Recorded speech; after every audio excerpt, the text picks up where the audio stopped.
Please be seated.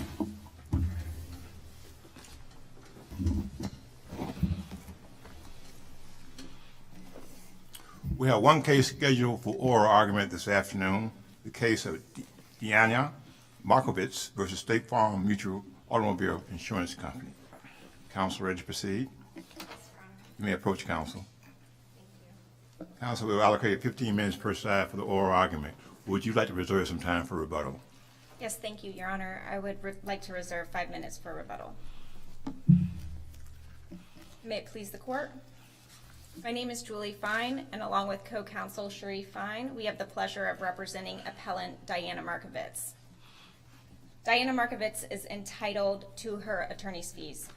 The $17,000 proposal for settlement served on State Farm fully complied with all requirements of Section 768.79 and Rule 1.442. Appellant asked this court to reverse the trial court's order finding that Dianya Markovits' proposal for settlement was served prematurely pursuant to Rule 1.442. Rule 1.442 states that a proposal to a defendant shall be served no earlier than 90 days after service of process on the defendant. And service of process on an insurer, like State Farm, is accomplished by service on the chief financial officer pursuant to 624.422 and 624.423. But the trial court misinterpreted a section within 624.423, which provides for the insurer to answer.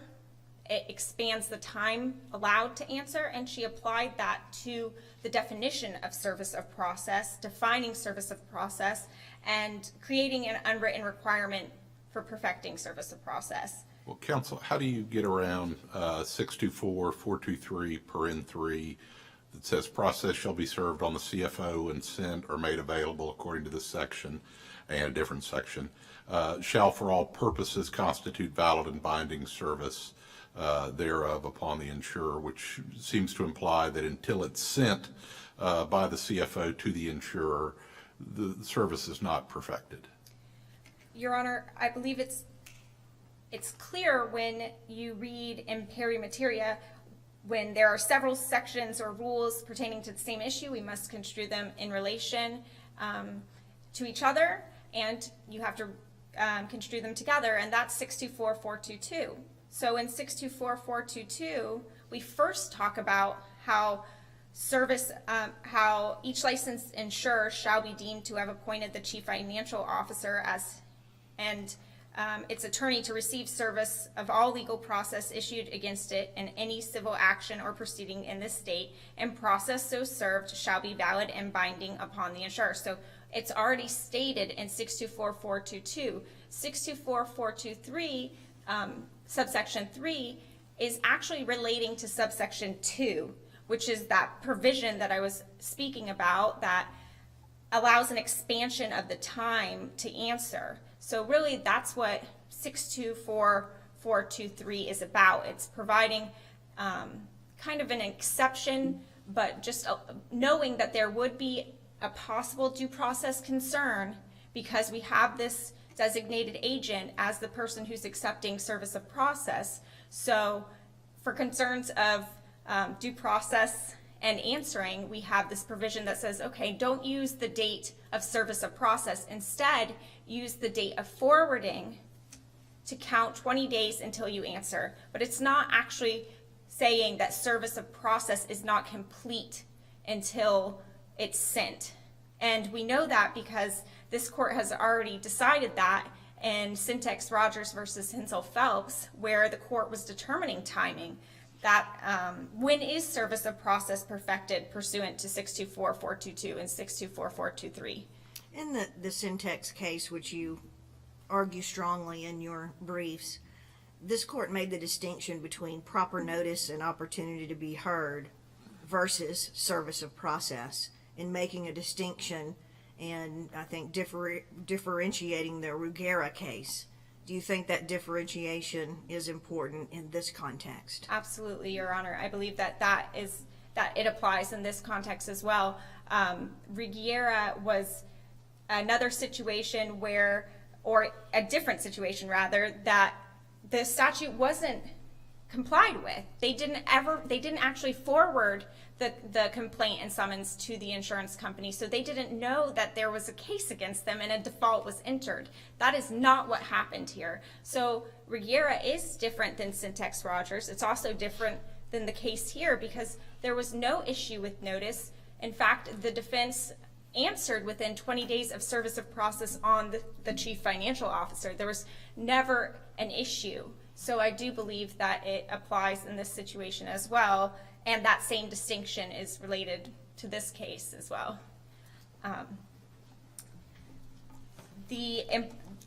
One of the important things in this case is understanding the plain and unambiguous language of section 624.422 and 624.423, which clearly states that the chief financial officer is the designated agent to accept service of process. It never continues to state that it's needed to be forwarded in that service of process statute. And that 624.423 is a statute which actually provides for the issues that come about in Rigiera. And Rigiera was actually, to distinguish it even a little bit more, the issue there was about sufficiency, and the court was trying to determine whether or not the trial court in Rigiera made a good decision by saying that evidence of transmission is enough. And the second DCA said, no, it requires that you actually have evidence of receipt, which is why they have that returned service, why you have to send it by certified mail, and that's what's required. So it's not just some evidence of transmission, we need some evidence of receipt. And so that case is really about sufficiency of the statute, whether or not they satisfied the statute. And that is not the issue here. It seems that we have a split or a conflict in districts with respect to whether you can recognize and I think the verbiage is an insignificant technical violation has been recognized by one district. When you interpret 1.422, are you asking this court to adopt the position that if in large part the statute is satisfied, and if there is some deficiency with respect to satisfaction of 1.422, that if it's technically or an insignificant technical violation, that should be excused? Your Honor, our position is that it is not a technical violation, and we are not asking this court to consider it a mere technical violation. We believe that we fully complied with the provisions of 1.442, and that if this court were to find otherwise, it would be reversing precedent in Syntex Rogers, and it would be finding language or interpreting language in a Rule 1.442, which says that service shall be, or that the proposal for settlement should be served no earlier than 90 days after service of process on the defendant. It would be interpreting that to mean a different day than what the plain and unambiguous words say. However, there is an argument that it is not a substantive requirement of 768.79, and in that way, if this court were to rule that this was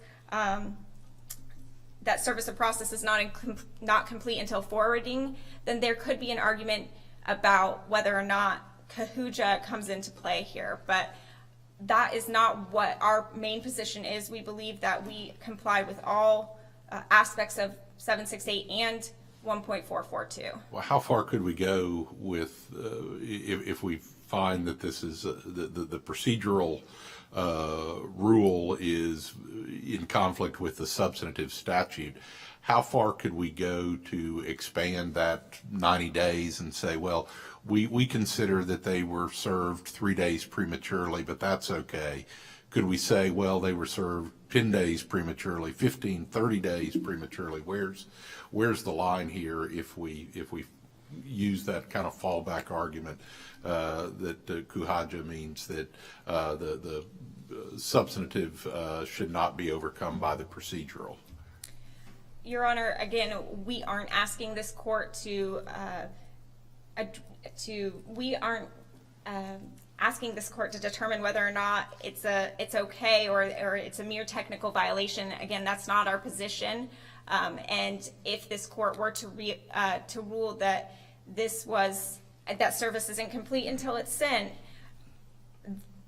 all our position would be is that Kahaj just says that a procedural rule should not be strictly construed to defeat a statute it is designed to implement. And the trial court order specifically stated that she must strictly construe this procedural rule, even though it's not within the substantive parts of 768. And that's where that comes into play. But a slippery slope argument is fair, but it's just not something that is considered here. We're really just trying to figure out whether or not service of process was Counsel, complete. Is it your position that the procedural rule is in conflict with the applicable statute?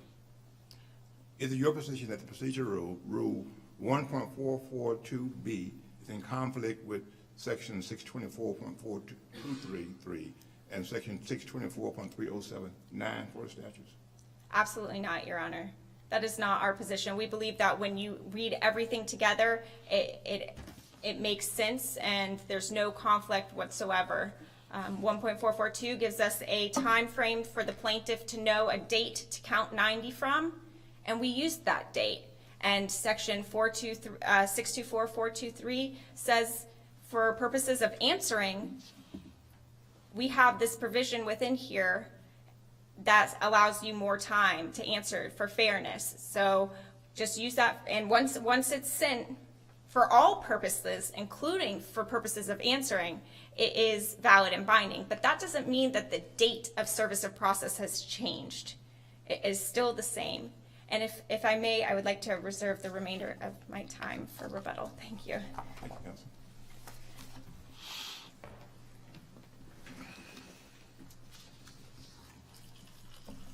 Good afternoon. Susan Siegel for the Appalachee State Farm. May it please the court. This case is actually ruled by the case of Grip versus Caldwell Banker. That's a case out of the Fourth where Caldwell sued a Grip development company, and the 87 days after Grip was served, Caldwell filed a proposal for settlement. Caldwell got a judgment that would have entitled them to fees. Trial court granted the motion, and on appeal, Grip argued strict construction. And Caldwell argued just what's argued in this case. It must be considered valid if otherwise complies with the statute and the rule. But the court looked at the rule, and it says a proposal shall be served, and found that the words shall be served were mandatory and could have no other meaning other than the time frame there. And they also noted that since 768, 79, and 1.442 are punitive in nature, imposing sanctions in terms of fees, that they have to be strictly construed, and we don't think the Kuhada case changes that. But what's interesting about the Grip case is it says the prejudice or lack of prejudice is not an issue. Either it complies with the rule or it doesn't. But counsel, the appellant relies on an opinion from this court in support of their position. They rely on the Syntex Rogers Construction Company opinion.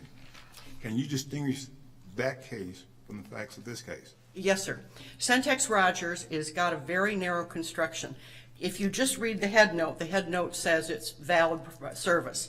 But you have to read the facts of the case, because the facts of the case indicate what that means.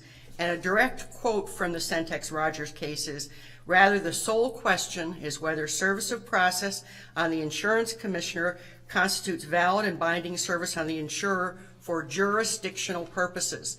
What happened in Syntex Rogers is a general contractor and a subcontractor got into an argument. The subcontractor sued the general contractor in Duval County and served the commissioner on 12/4/1990. The general contractor sued the subcontractor in Broward County, but didn't serve the commissioner for 3 more days. The general contractor filed a motion to dismiss the Duval suit and says, bring it on down to Broward. And the court said, no, for jurisdictional purposes, which court wins, service on the commissioner before the Duval suit wins. That's not what's going on here. We're not arguing the jurisdiction of the court. We think the court was correct, the trial court was correct, and the court in Regaria was correct when they said, and Regaria is interesting because the argument in Regaria is exactly the same arguments being made here, and is construing the same two statutes, but the predecessor statute. The predecessor to 624.423 is 624.0222, and it required that you serve the chief financial officer and forward it to the insurance company.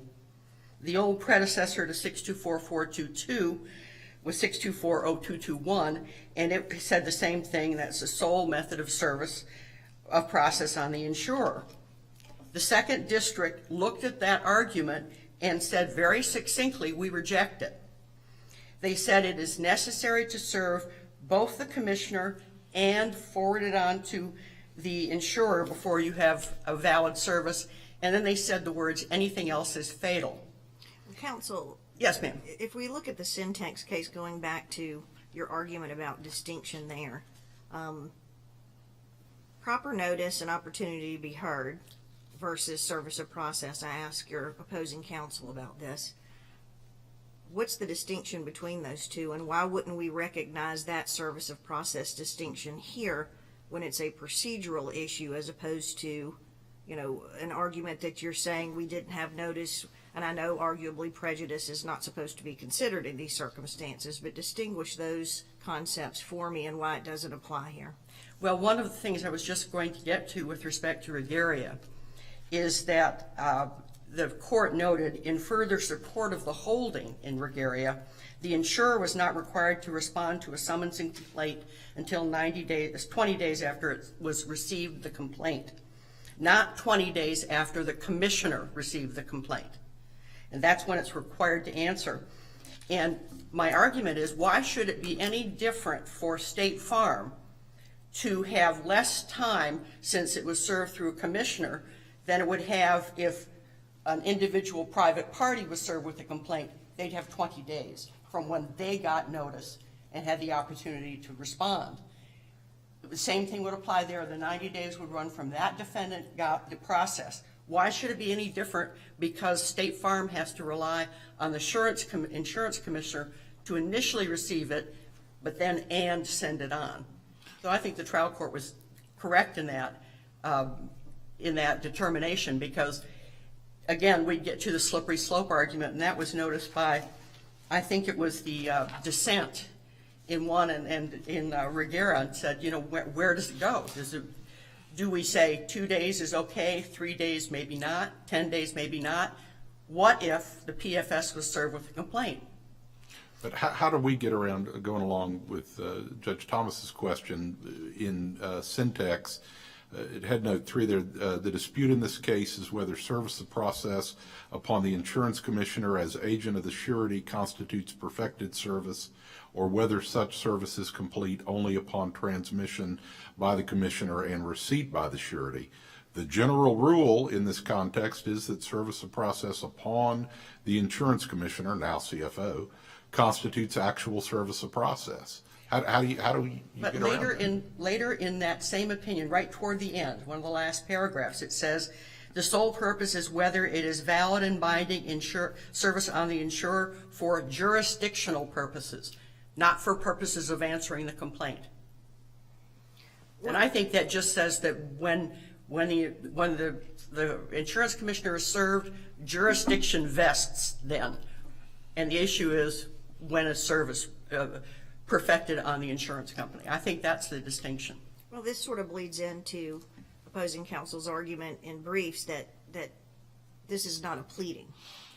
And when you've argued earlier that, you know, when your time begins to run, when State Farm answers. Well, you're not required to answer in this circumstance. It's a proposal for settlement.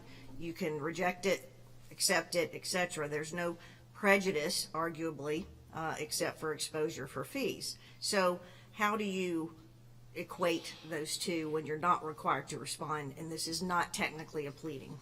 Well, I didn't really I had a hard time with that issue in my brief, and I apologize because it didn't become crystal clear to me until I got the notice of supplemental authority a couple days ago and looked at some more research.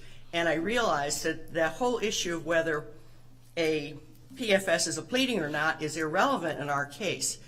Those cases all dealt with issues of whether the proposal for settlement was properly served. And the statement a PFS is not a pleading leads to the argument that because it's not a pleading, it doesn't have to comply with Rule of Judicial Administration 2.516.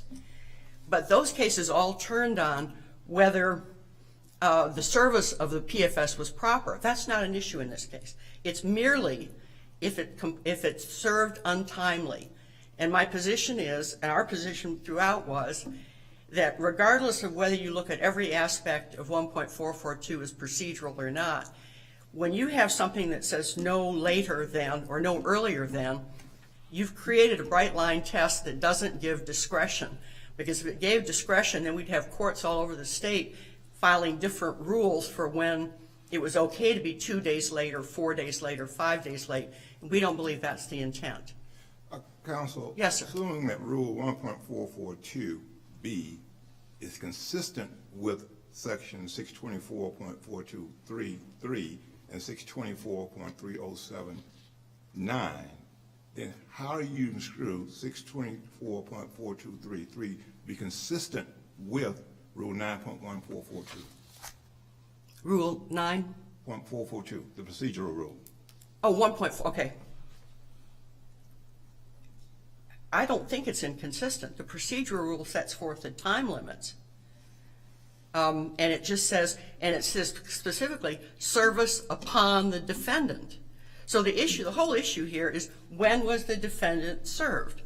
And the defendant was State Farm, not the commissioner.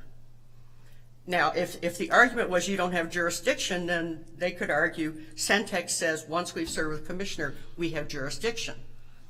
All we said is it's got to be measured by the rule from when the defendant was served, and that's why all of those statutes come in about how service is made on an insurance company. Well, how does 48.1511 fit in here? When the law designates a public officer, service of process shall be made by leaving a copy with the public officer, and then continuing on, service is valid service for all purposes on the person for whom the public officer is statutory agent. That would seem to read that once you've served the public officer, service is perfected, and there's no forwarding requirement on to the the insurance company or whoever else the public officer is agent for. Well, I would note in paragraph 1 of that, I think it's the second full sentence begins, the public officer, board, agency, or commission so served shall retain a record copy, and then here's the operative part, and promptly send a copy served by registered or certified mail to the person to be served as shown in his or her or its records. That suggests that when they send it on to the person that is receiving the process, to be says that's the one that's to be served with this process. Once the person gets that process, they are served.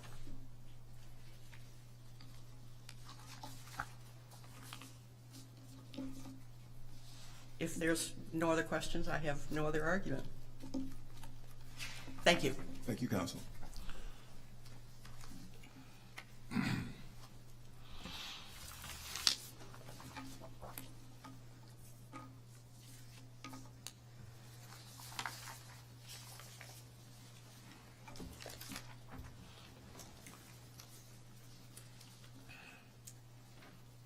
Want to talk about a couple of the questions and issues that were brought up. And gripe, for instance, I do want to mention that that is a case where I don't know if it was the plaintiff or defendant, but they conceded that it was early. And that is not what is going on here. We are not, the appellant has not conceded that we served this early.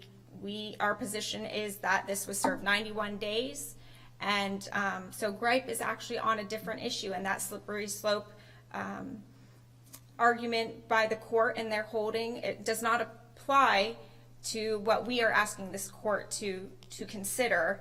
And it also is a pre-Kuhajda case where there were some cases where we had courts saying that the statute and the rule must both be strictly construed because they are in derogation of the common law, which is what is well established in the state of Florida. But Kuhajda did talk about how when a procedural rule is not something that is within the substantive requirements, it isn't something that needs to be strictly construed, and that the rules of civil procedure say that these rules shall be construed to secure the just, speedy, and inexpensive determination of every action.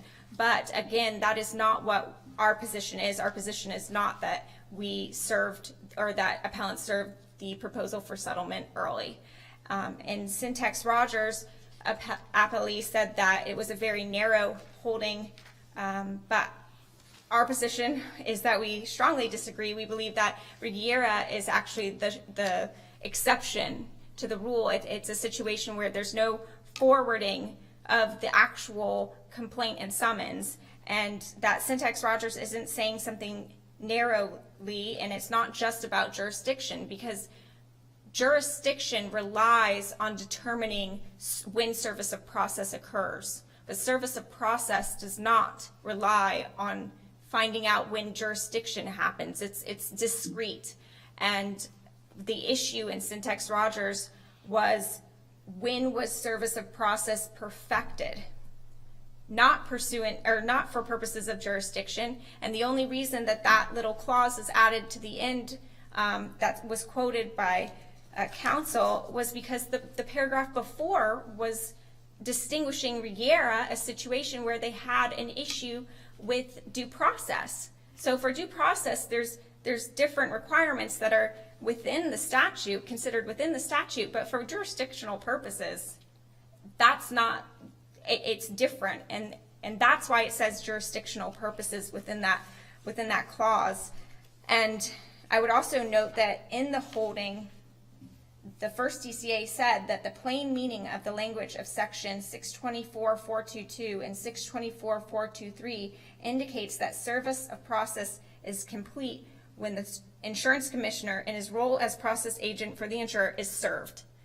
And that's very clear language. It's complete when he's served. And that is what we went off of. And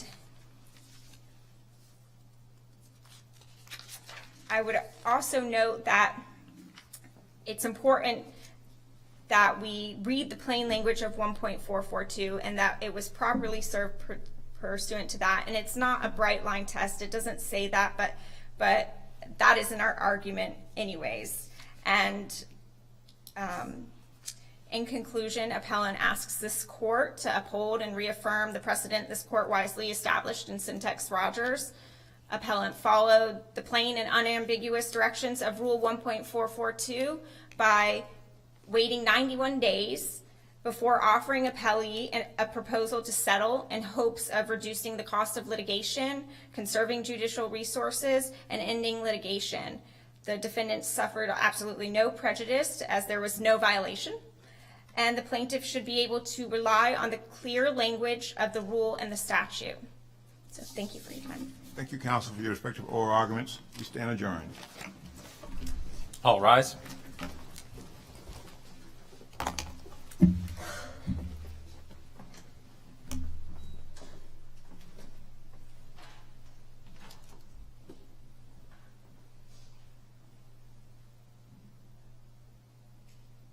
Carry on.